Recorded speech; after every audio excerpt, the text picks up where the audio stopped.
Dear friends, welcome back to my channel. Let's read. Before proceeding, please do not forget to like, share, and subscribe the channel.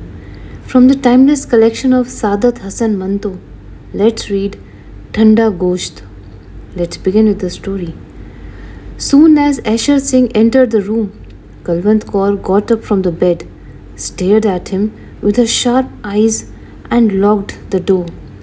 It was past midnight, and a strange and mysterious quietness seemed to have gripped the entire city. Kalwant Kaur sat on the bed, yoga style, and Eshwar Singh, who was probably unraveling his thoughts, stood there with a dagger in his hand. A few moments passed in complete silence. Annoyed with the silence, Kalwant Kaur moved to the edge of the bed and started dangling her legs. Eshwar Singh didn't say anything. Kalwant Kaur was a well-built woman with wide hips, large and juggling upright breast, sharp eyes, and voluptuous greyish lips. The structure of her chin signified a strong woman.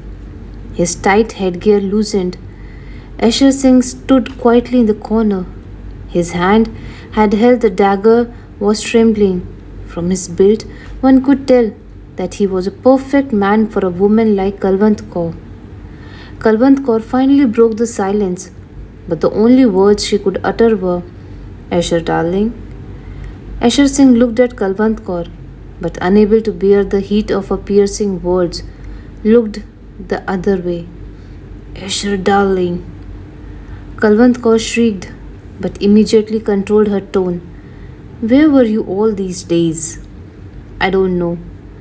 Eshwar Singh moved his tongue over his dry lips. "What kind of answer is that?" asked Kalwant Kaur angrily. Eshwar Singh dropped his dagger on the floor and lied in the bed. It seemed as if he had been ill for many days. Kalwant Kaur looked at the bed that was now filled with Eshwar Singh and felt sorry for him. "Oh, what's the matter with you, darling?" Covering Eshwar Singh's forehead with her palm, Kalwant Kaur asked lovingly. Eshwar Singh, who was staring at the ceiling, looked at Kalwant Kaur and gently stroked her familiar face. "Kalwant." His voice had deep pain.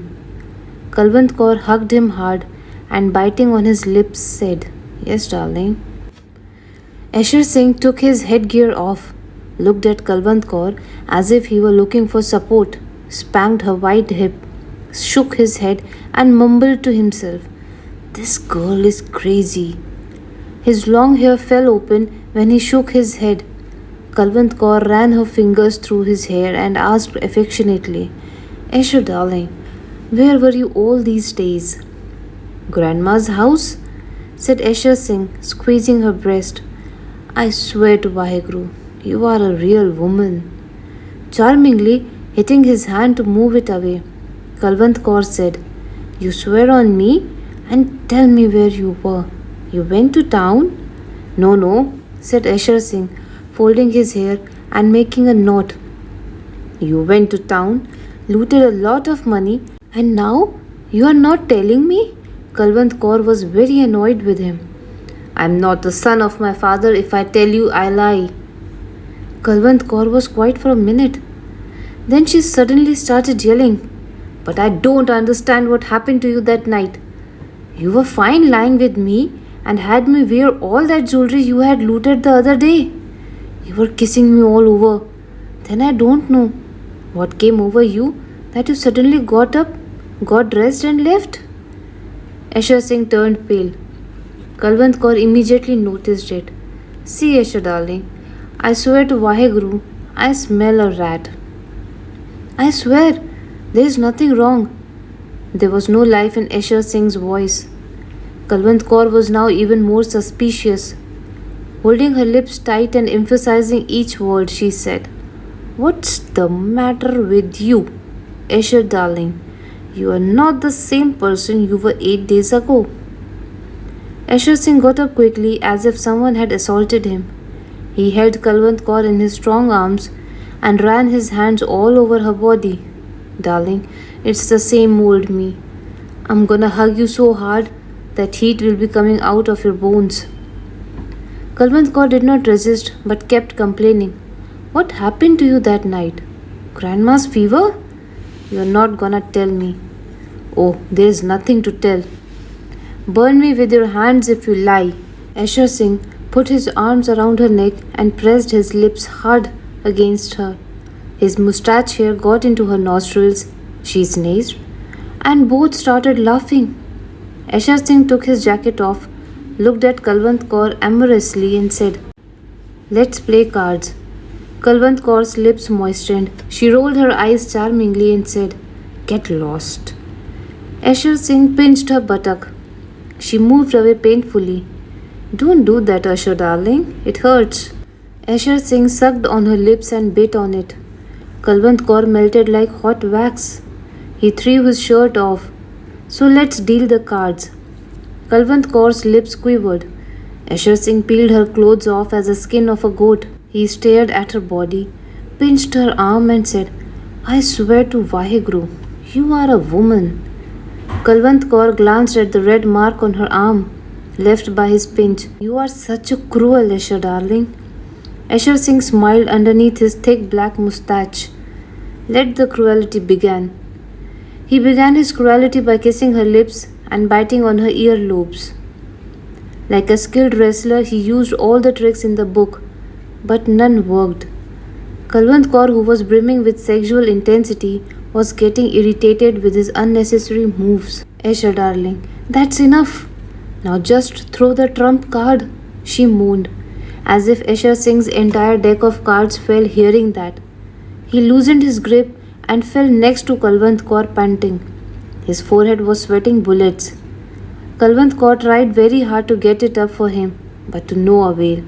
Disappointed and infuriated, Kalwant Kaur got off the bed, picked the chadar hanging on the nail and on the wall wrapped herself. Her nostrils expanded. She said furiously, Eshwar darling, who's that bitch you've spent all these days with, who has sucked you dry? Eshwar Singh kept lying in bed, panting without saying a word. Kalwant Kaur was steaming.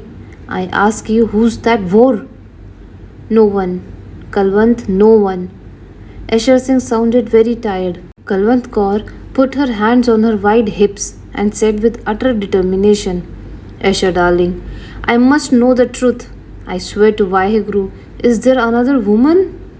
Eshwar Singh tried to say something, but Kalwant Kaur cut him. Before you swear, you should know that I am daughter of Nihal Singh. I'll cut you to pieces if you lied. Now swear, is there another woman? Eshwar Singh shook his head sadly, but affirmatively. Kalwant Kaur went berserk. She picked up the dagger from the floor, removed its cover like a banana peel, and stabbed Eshwar Singh in the neck. Blood gushed forth from the Eshwar Singh's neck. In a frenzy, Kalwant Kaur kept stabbing him and cursing the other woman. Let go, Kalwant, let go, Eshwar Singh said with his voice weakening. He had deep sadness in his voice. Kalwant Kaur pulled back. Blood was jetting to Eshwar Singh's moustache. He looked at Kalwant Kaur with a mixed feeling of gratitude and protest. My darling, you acted too quickly, but it's for the better. Kalwant Kaur's intense jealousy raised its head again. Who is she? Your mother? Blood was now reaching Eshwar Singh's mouth. He tasted it, and his whole body shivered. And I killed 6 people with this same dagger? I ask, who's that bitch? There was no other thought on Kalwant Kaur's mind. Eshwar Singh's listless eyes sparkled for a brief moment. Please don't curse her, please. Who's that bitch? Yelled Kalwant Kaur. I'll tell you. Eshwar Singh's voice was breaking down. He touched his neck, felt the blood, and smiled. Man is so weird. Get to the point. Furious Kalwant Kaur was waiting for an answer. Eshwar Singh smiled, again underneath his blood-filled moustache. I'm getting to the point. You've slit my throat. I have to tell it very slowly. Cold sweat ran down his forehead as he began to recount. Kalwant, my life. I cannot begin to tell you what happened to me. When the riot broke out in the city, like everyone else, I also participated. I gave you the loot, but did not tell you one thing. Eshwar Singh groaned with pain. Kalwant Kaur had no feelings for him and she paid no attention to his suffering. What was it? Blowing on the blood clot forming on his moustache, Eshwar Singh said, "The house I attacked had 7 people in it. I killed 6 of them. With the same dagger you stabbed me. There was a beautiful girl in the house. I took her with me." Kalwant Kaur was listening intently. Eshwar Singh once more tried to blow the blood off his moustache. "Kalwant, darling, I cannot tell you what a beautiful girl she was. I would have killed her too. But I said to myself, no, Eshwar Singh, you enjoy Kalwant Kaur every day. Taste a different fruit." "Oh," was the only word out of Kalwant Kaur's mouth. I put her on my shoulder and got out. On the way, what was I saying? Oh, yes. On the way, near the river, I lay her down by the bushes. First I thought, deal the cards. But then I decided not to. Eshwar Singh's throat was completely dry. Then what happened? Gulped Kalwant Kaur. "I threw the trump card." But Eshwar Singh's voice was now a mere whisper. "Then what? What happened?" Kalwant Kaur shook him. Eshwar Singh opened his tired and sleepy eyes and looked at Kalwant Kaur, whose whole body was trembling. She was dead, Kalwant. It was a dead body, a cold flesh. "Please hold my hand." Kalwant Kaur put her hand over his. His hand was colder than ice. Dear friends, this is the end of the story. I really hope that you liked the story. Please stay tuned for another such story and do not forget to like, share and subscribe the channel.